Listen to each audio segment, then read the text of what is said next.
नमस्कार साथियों, स्वागत है आप सभी का अंकित इंस्पायर्स इंडिया पर। मैं हूं अंकित अवस्थी। आप हैं मेरे साथ में एक ऐसी चर्चा करने के लिए जिस चर्चा भर से भारत का शेयर मार्केट चिंता में चला जाता है।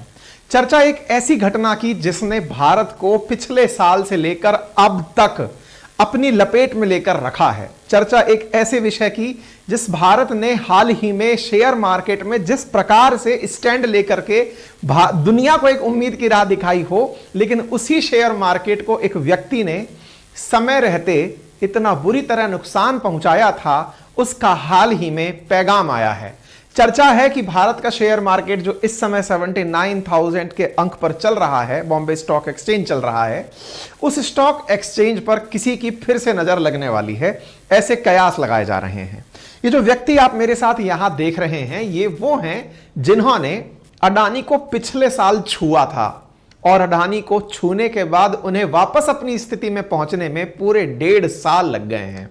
साथियों, ये हैं हिंडनबर्ग के एंडरसन।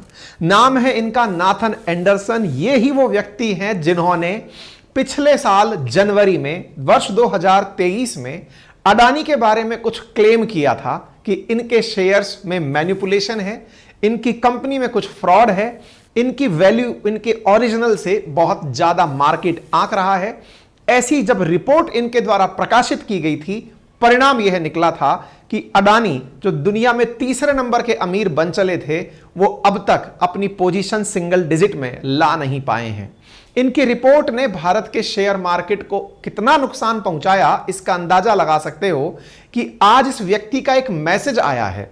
अपने सोशल मीडिया हैंडल एक्स यानी ट्विटर पर इन्होंने अपनी तरफ से मैसेज डाला है कि कुछ बड़ा होने वाला है। बस इनके द्वारा इतना कहना, समथिंग बिग सून इंडिया, बस इस खबर ने पूरी तरह से हेडलाइंस बना ली हैं। हमने भी अपने ट्विटर हैंडल पर आपसे आपकी राय जानी थी कि क्या लगता है इस बार किसका नंबर आने वाला है।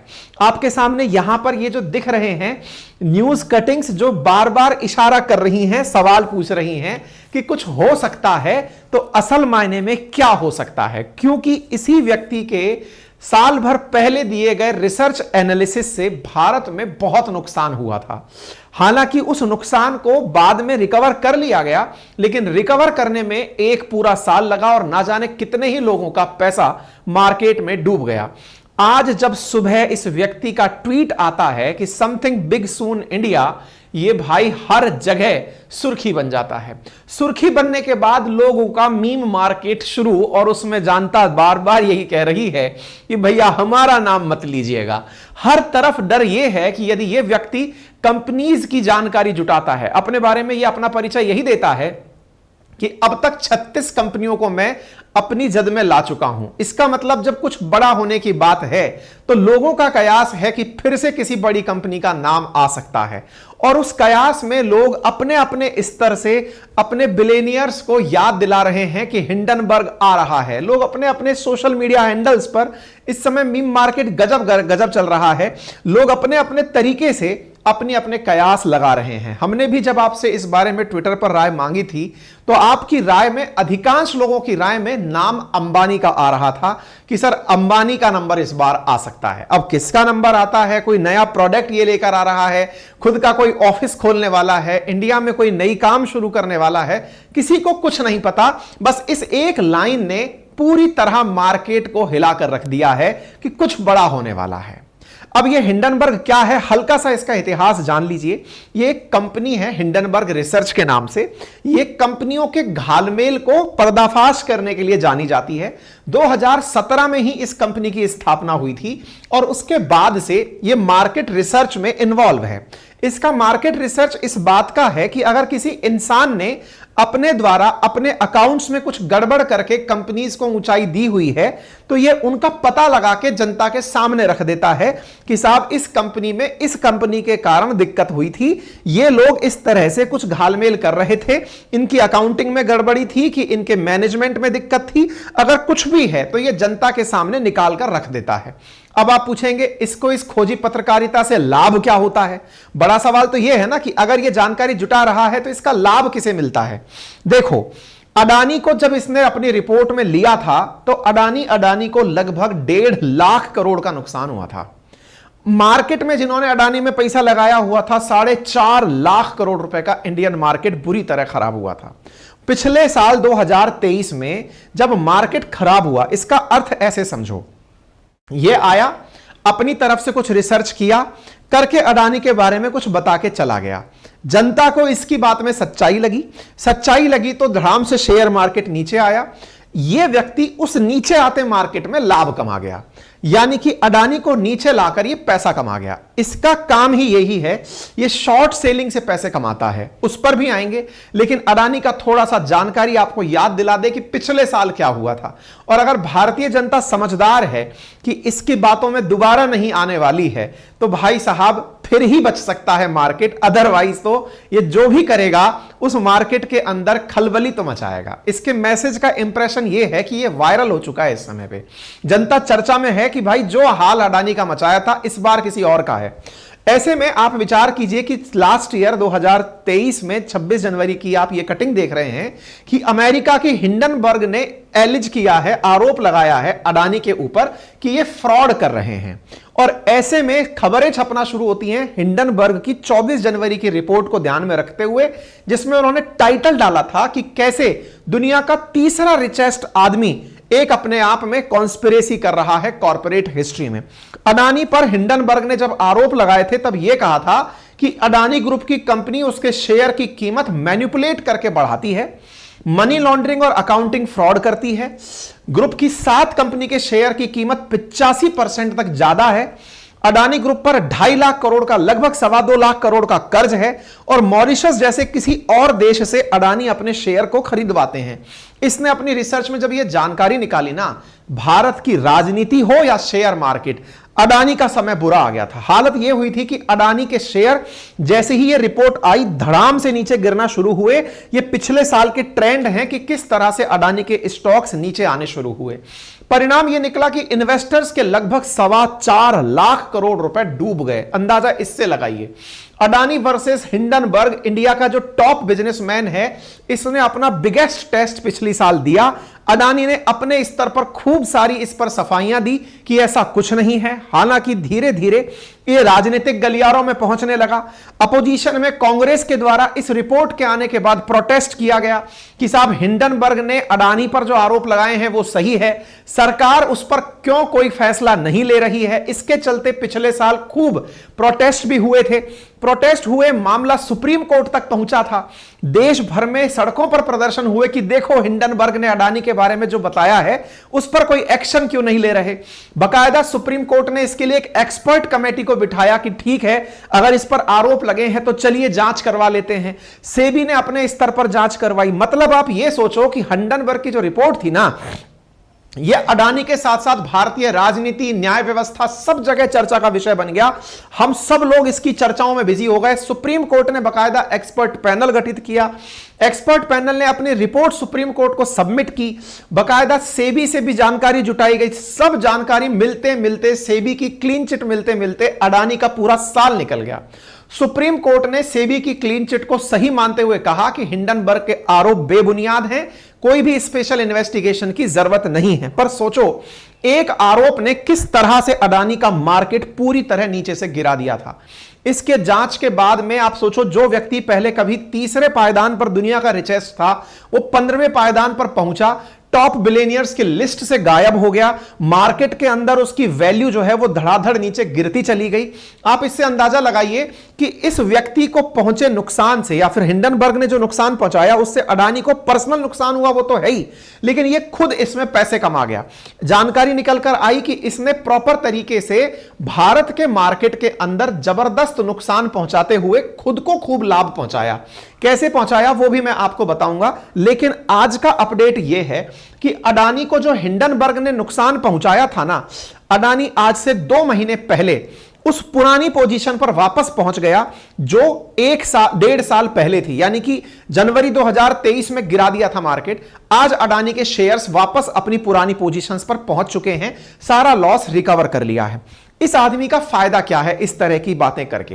देखो, होता क्या है कि ये शॉर्ट सेलिंग से पैसे कमाता है। कैसे कमाता है?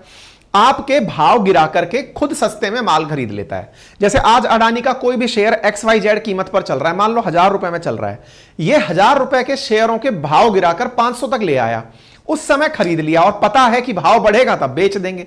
यानी कि कंपनी को गिराने का काम भाई ये बहुत अच्छे से करता है, गिरा करके माल बनाता है, खुद से खरीद करके जब माल बढ़ेगा तब पैसे कमा लेगा, अपने द्वारा सजेशन देता है। तो मतलब एक प्रकार से ये भी एक अपराध की तरह ही अपनी रिपोर्ट का उपयोग करता है। जनता को तो बताता है कि देखो मैं फॉरेंसिक तरीके से जांच कर रहा हूं, लेकिन उस जांच का कोई परिणाम नहीं निकलता। सोचिए भारत जैसी अर्थव्यवस्था इस व्यक्ति के एक रिपोर्ट से पिछले साल कितनी प्रभावित हुई। मुश्किल से 5-6 लोगों की कंपनी है, 2017 में अमेरिका में स्थापित हुई है, अपने आप को यह CFO बताता है, और इसने अपने स्तर पर जो काम किया उससे भारत की राजनीति में जो भूचाल आया, पिछले साल सड़कों पर जो प्रदर्शन हुआ, भारत की संसद में जो बहस छिड़ी, सुप्रीम कोर्ट में बहस छिड़ी, बकायदा अपनी सेबी को जांच करना पड़ा, सब कुछ हुआ। अडानी आज वहीं की वहीं वापस पहुंच गया है, लेकिन इस बीच में ना जाने कितने लोगों के पैसे मात्र इसके आरोप से बर्बाद हो गए। तो टेक्निकली इसकी रिपोर्ट का बाजार पर जो असर है उसकी इसके ऊपर कोई अकाउंटेबिलिटी नहीं है, लेकिन हम लोगों का खुद पर कॉन्फिडेंस इतना लो है कि यदि इसने कोई नाम ले दिया तो हम मानने लगते हैं कि इसने नाम ले दिया तो सही लिया होगा। अब दुनिया को यह समझना है कि जिसको इसने नुकसान पहुंचाया था ना पिछले साल, वो वापस उसी जगह पोजीशन पर पहुंच चुका है। यानी अडानी पिछले साल जहां था वापस वहीं पहुंच गया है, उसने तो अपनी पोजीशन बना ली। लेकिन वो जो लोग थे ना, जो अडानी में निवेश करके चल रहे थे, छोटे मोटे पैसे लगा के चल रहे थे, उनकी जो बर्बादी हुई उसके पीछे मात्र इसके आरोप का ही कारण बना। इसका मतलब यह हुआ कि इसके इस बार अगर किसी कंपनी पर आरोप लगते हैं तो यह आप सबको समझने की आवश्यकता है कि यह अपने लिए फायदा कमाने के लिए कर रहा है। हो सकता है काठ की हांडी दोबारा आप ना चढ़ने दें। यह जिस भी तरह का माहौल बना रहा हो, आप सशक्त रहें। यह भारतवासी होने के नाम पर समझने की बात है। पिछले साल इसने किया, उससे इसने बढ़िया पैसा कमाया, कंपनी के भाव गिराए, खुद ने पैसा बना लिया, सस्ते में खरीद के महंगे में बेच दिया। आप समझिएगा कहीं ऐसा ना हो कि इस बार फिर से ये हमें बैठकर वहां से हिलाए। लेकिन कोई नहीं साहब, इसने अपने द्वारा ऐसा अब तक कम से कम 36 कंपनियों के साथ कर दिया है 2017 से लेकर, जिसमें यह कहता है कि मैं गड़बड़ी का भंडाफोड़ करता हूं। कुछ नहीं करता, इस तरीके से खुद पैसा कमाता है, ठीक है ना। हिंडनबर्ग ने अपने स्तर पर खुद ने $4 मिलियन से ज्यादा पैसा केवल अडानी को नुकसान पैसा पहुंचा करके कमाया था। शॉर्ट सेलिंग से पैसा कमाया था। मान लीजिए 100 का शेयर था, भाव कंपनी का ऊपर था, जब 50 में आया तो पहले 100 वाले खुद के बेच के 50 में फिर खरीद लिए, नई वैल्यू बनते बेच करके पैसे कमा लिए इसने, ठीक है साहब। तो कुल मिलाकर के ये व्यक्ति तो पैसा बना गया। अब लेकिन भारत में जब से इसका यह मैसेज आया है कि कुछ होने वाला है, उसके बाद सोशल मीडिया पर इस बात की जबरदस्त चर्चा है कि इस बार नंबर किसका। तो नंबर में लोग कयास लगाने पहुंच गए कि अंबानी का, क्योंकि हमारे भी ट्विटर हैंडल पर आप में से बहुत सारे लोगों ने जो रिप्लाई दिया है ना, उनमें अंबानी ही सबसे ज्यादा दिखाई दे रहे हैं कि अंबानी का नंबर तो नहीं लगने वाला है कहीं। ऐसा क्यों हो रहा है? क्योंकि अंबानी परिवार हाल ही में अपने घर के एक मेजर इवेंट से फ्री हुआ है। दुनिया भर के लोग एक साल से इनके परिवार की शादी को ही देख रहे हैं। लगभग 4 से 5 हजार करोड़ रुपया अंबानी परिवार अपने इस शादी के खर्चे में कर चुका है। इन्होंने जो PR करके अपना नाम कमाया अंबानी परिवार ने दुनिया में, उस दुनिया में कमाए नाम को कहीं बट्टा लगाने के लिए यह निकलकर कहीं बाहर ना आ रहा हो, ऐसा कयास लगाया जा रहा है। लोगों का मानना है कि जिस तरह से इसकी शादी अपने आप में पूरी दुनिया भर के अंदर चर्चा का विषय बन गई थी, कहीं ऐसा ना हो कि यह व्यक्ति आकर के उस पूरी साख को बट्टा लगाने के लिए आए। ऐसा क्यों कह रहा हूं? असल में हाल ही में अंबानी परिवार ने जो वेल्थ है ना, जो इनकी कुल धन राशि है, उसका एक आंकड़ा क्रॉस कर दिया है। क्या क्रॉस कर दिया है? भारत की कुल GDP जितने की भी है उसका 10% केवल अंबानी परिवार के पास है। आप सोचिए, अंबानी परिवार में इनके बेटे बेटियों के नाम, वाइफ के नाम, छोटे भाई के नाम टाइप से जो अंबानी फैमिली है ना, उसमें जो वेल्थ है, जो धन है, वो भारत की कुल वेल्थ का 10% है। यह रिपोर्ट कल आई है, ह्यूरोन इंडिया ने इस रिपोर्ट को प्रकाशित किया है। इसका मतलब अडानी का पैसा कितना है यह सबको पता है। अब कितना पैसा है उस पर यह हिंडनबर्ग क्या कर सकता है, क्योंकि भारत की टॉप 10 वैल्यूएबल फैमिली में अंबानी परिवार एक तरफ, बाकी सारे के सारे टॉप 10 के बाकी लोगों को जोड़ दिया जाए तो वो एक तरफ। मतलब इतनी ज्यादा वैल्यू अंबानी की अपनी है। कहीं ऐसा ना हो कि ये अंबानी परिवार को टारगेट करने के लिए ही आ रहा हो। ऐसा सोशल मीडिया पर रहने वाली जनता, जिसे आप नेटिजन कहते हैं, उनके कयास हैं। उनका लगना है कि साहब ये अंबानी को टारगेट करने वाला है। बाकी आप लोग क्या सोचते हैं, अपनी राय इस कमेंट बॉक्स पर भी रखें जो हमने आपको अभी सेशन में दिया है, और चाहे तो हमारे ट्विटर हैंडल पर जाकर भी अपनी राय रख सकते हैं। मुझे पर्सनली लगता है कि यह व्यक्ति शेयर मार्केट को नुकसान पहुंचाने की अब गलती नहीं करेगा। क्यों नहीं करेगा? क्योंकि पिछली बार अडानी को जो नुकसान पहुंचाना था वो एक बार तो हो गया। इस बार जनता तैयार है कि इसके बहकावे में नहीं आने वाली है कि तुम किसी कंपनी को टारगेट करोगे और उस कंपनी के मार्केट गिर जाएं। ऐसा मैं इसलिए कह रहा हूं क्योंकि अडानी अपनी लोकेशन दोबारा बना ले गया, अपनी पोजीशन वापस से बना ले गया, इस वजह से। बाकी देखिए, भारत में जो भी होना होता है वो होके रहता है। इसका कयास जो है वो कितना सटीक निकलता है आप अपनी तरफ से बताएं। बाकी इतना ही आज के लिए। हां, एक छोटी सी जानकारी मैं आपको और दे दूं। जो साथी मेरे साथ में एनसीईआरटी बैच में एनरोल होना चाहते हैं अपनी पाठशाला एप्लीकेशन पर, जहां मैं मैपिंग की क्लासेस पढ़ा रहा हूं, उस बैच में कल संडे के दिन आखिरी एडमिशन के दिन है। जिन्हें भी एडमिशंस लेने हो उस बैच में एडमिशन ले लें। अपनी पाठशाला एप्लीकेशन पर हमारी क्लासेस उपलब्ध हैं। क्लास 6 से लेकर 12th तक की एनसीईआरटी मेरे द्वारा वहां आप लोगों को कराई जा रही है। आप में से जो भी साथी वहां कनेक्ट होना चाहें हो सकते हैं, लिंक कमेंट बॉक्स में डाला हुआ है। ठीक है साहब, थैंक यू सो मच, अपना ख्याल रखें।